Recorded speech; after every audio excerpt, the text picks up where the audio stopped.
हम करेंगे हरियाणा के राष्ट्रीय उद्यान। सबसे पहला हमारे राष्ट्रीय उद्यान है सुल्तानपुर राष्ट्रीय उद्यान, जो कि गुड़गांव में स्थित है। अब हम इसकी टिक क्या बनाएंगे। जो पहला हमारा है कि सुल्तान, कोई भी इंसान सुल्तान, या सुल्तान का मतलब होता है राजा। राजा कब बनता है, जब उसके पीछे गुरु होता है। तो इसको हम याद कर लेंगे गुरु, सुल्तान से याद कर लेंगे। सुल्तान कब बनेगा, जब हमारे पास एक गुरु होगा। इसके गुरुग्राम में, तो ये कहाँ होगा, गुरुग्राम में। इसकी स्थापना 1989 में हुई थी। दूसरा इसमें क्वेश्चन बनता है कि यह किसके लिए प्रसिद्ध है। तो ये साइबेरियन सार्स के लिए बहुत ही प्रसिद्ध है। ये क्वेश्चन बहुत बार पूछा गया है कि ये किस चीज़ के लिए प्रसिद्ध है। तो ये साइबेरियन सार्स के लिए प्रसिद्ध है। तीसरा इसमें पूछा गया है कि ये रामसर साइट में कब जोड़ा गया। तो यह रामसर साइट में 25 मई 2021 को जोड़ा गया था। रामसर साइट में कब जोड़ा गया था, 25 मई 2021 को जोड़ा गया था। दूसरा हमारे पास है कालेसर राष्ट्रीय उद्यान। कालेसर राष्ट्रीय उद्यान कहाँ पर स्थित है, यमुनानगर में। अब हम इसको याद कैसे करेंगे। कालेसर, काला सर किसका था, जो कृष्ण लीला देखते हो तो उसमें काला सर कालिया नाग से रिलेट करता है। और कालिया नाग हमें कहाँ मिला था, कहाँ रहता था, वो यमुना नदी के अंदर रहता था। तो यमुना नदी से याद करेंगे यमुनानगर। इसकी स्थापना कब हुई थी, 2003 में हुई थी। यह हरियाणा का सबसे बड़ा राष्ट्रीय उद्यान है। अभी स्टेट का एग्जाम हुआ था, उसमें पूछा गया था कि कौन सा इनमें से सबसे बड़ा राष्ट्रीय उद्यान है। तो ये कालेसर राष्ट्रीय उद्यान हरियाणा का सबसे बड़ा राष्ट्रीय उद्यान है। आगे क्वेश्चन ये भी आ सकता है कि कौन सा राष्ट्रीय उद्यान है जो अन्य राज्यों के साथ लगा हुआ है। तो कालेसर राष्ट्रीय उद्यान है वो हिमाचल प्रदेश और उत्तराखंड की सीमा के साथ लगा हुआ है। यहाँ पर साल के वृक्ष सबसे अधिक पाए जाते हैं और तेंदुआ और जंगली मुर्गों के लिए प्रसिद्ध है। अब हम करेंगे वन्य जीव अभ्यारण्य। हरियाणा के वन्य जीव अभ्यारण्य, हरियाणा में 8 वन्य जीव अभ्यारण्य हैं, जिसमें से पहला है कालेसर वन्य जीव अभ्यारण्य। कालेसर हमने अभी पढ़ा था। कालेसर वन्य जीव अभ्यारण्य या कालेसर राष्ट्रीय उद्यान दोनों ही हैं।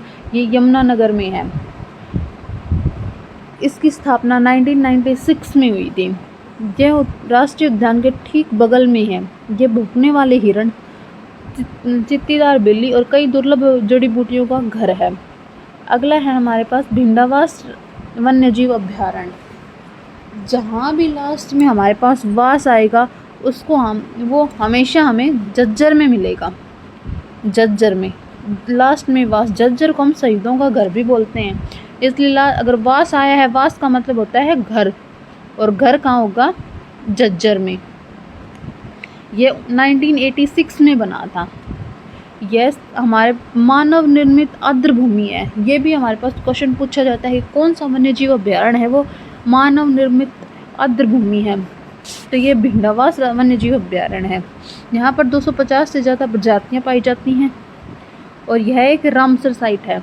अब यह रामसर साइट और कालेसर वन्य जीव अभ्यारण्य जो रामसर साइट में जोड़ा गया था, ये दोनों एक ही दिन जोड़े गए थे। ये भी 25 मई 2021 को रामसर साइट में जोड़ा गया था। नेक्स्ट है हमारे पास खापरावास वन्य जीव अभ्यारण्य। अब जैसे कि हमने पहले देखा कि जहाँ पर भी लास्ट में वास आएगा वो हमारे पास कहाँ से होगा, झज्जर से, क्योंकि वास का मतलब होता है घर। यह 1989 में बनाया गया था। यह केवल भिंडावास से 1.5 किलोमीटर की दूरी पर स्थित है। नेक्स्ट है हमारे पास 4th छिलछिला वन्य जीव अभ्यारण्य। तो छिलछिला वन्य जीव अभ्यारण्य को हम किस ट्रिक से याद करेंगे, छिलछिला को हम याद करेंगे छीलने से। छीलना, पहले के लोग जो तीर वगैरह बनाते थे उनको लकड़ियों को छील के बनाते थे। और तीर कहाँ यूज होते हैं, हमारे पास कुरुक्षेत्र में जब युद्ध हुआ था तो उसमें यूज हुए थे। यह कब बनाया गया था, 1986 में बनाया गया था। दूसरा इसमें जो सबसे इम्पोर्टेंट चीज़ है वह है सबसे छोटा वन्य जीव अभ्यारण्य है। ये क्वेश्चन आने के बहुत ज़्यादा चांसेस हैं, क्योंकि पहले स्टेट में पूछा गया था कि कौन सा सबसे बड़ा है। तो अब इसमें आ सकता है कि सबसे छोटा कौन सा है। छोटे आकार के वह शीतकाल में भारी मात्रा में बतख और जल पक्षी आते हैं। ठीक है। नेक्स्ट है हमारे पास 5वां नाहरवीर वन्य जीव अभ्यारण्य। अब इसको हम किससे याद करेंगे, इसके लास्ट में आ रहा है डै, और रेवाड़ी के लास्ट में आ रहा है डै। तो इस डै से हम याद कर लेंगे नाहड़ कहाँ होगा, रेवाड़ी में। इसकी स्थापना कब हुई थी? 1987 में हुई थी। और यह किसके लिए प्रसिद्ध है? काले हिरणों के लिए प्रसिद्ध है। नेक्स्ट हमारे पास है 6 वीर शिकारगाह वन्यजीव अभयारण्य।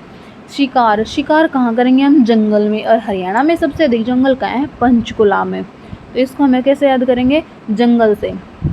पंचकुला में जंगल क्यों अधिक है? क्योंकि वहाँ पे शिवालिक की पहाड़ियाँ हैं और पहाड़ियों पे हमें जंगल बहुत अधिक देखने को मिलते हैं। इसमें सबसे ज़्यादा पूछा जाने वाला क्या है कि किसके लिए प्रसिद्ध है? तो यह गिद्ध संरक्षण और प्रजनन केंद्र स्थित है यहाँ पे। तो ये गिद्ध संरक्षण और प्रजनन केंद्र के लिए प्रसिद्ध है। नेक्स्ट है हमारे पास 7 एक खोल ही रैतान वन्यजीव अभयारण्य। यह किसके? इसको हम कैसे याद करेंगे? रैतान।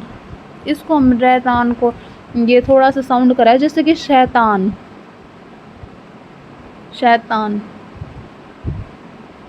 शैतान के जैसा साउंड कर रहा है। और शैतान कहाँ रहता है? जंगल के अंदर रहता है। और जंगल सबसे ज़्यादा कहाँ है? पंचकुला में है। इसकी स्थापना 2004 में हुई थी। इसमें तेंदुओं के लिए और जंगली सूअर मुख्य रूप से इसमें पाए जाते हैं। नेक्स्ट है हमारे पास अबूब शहर वन्यजीव अभयारण्य। अबूब शहर, इसको हम याद करेंगे। अब्बू का शहर कौन सा है? अब्बू का शहर कौन सा है? अब्बू का शहर है हमारे पास सिरसा। ये 1987 में बना था। ये हरियाणा का सबसे बड़ा वन्यजीव अभयारण्य है। इसमें सबसे ज़्यादा याद करने के लिए यही है कि ये सबसे बड़ा वन्यजीव अभयारण्य है। और सेकंड है इसमें कि काले तितर के लिए प्रसिद्ध है। ये 2 क्वेश्चन इसमें से बन सकते हैं। आज के हमारे वन्यजीव अभयारण्य हमारे यहाँ ख़त्म हो जाते हैं। और नेक्स्ट आपको टिक से अगर वीडियो देखनी हो किसी और टॉपिक के लिए तो आप हमें कमेंट कर सकते हैं।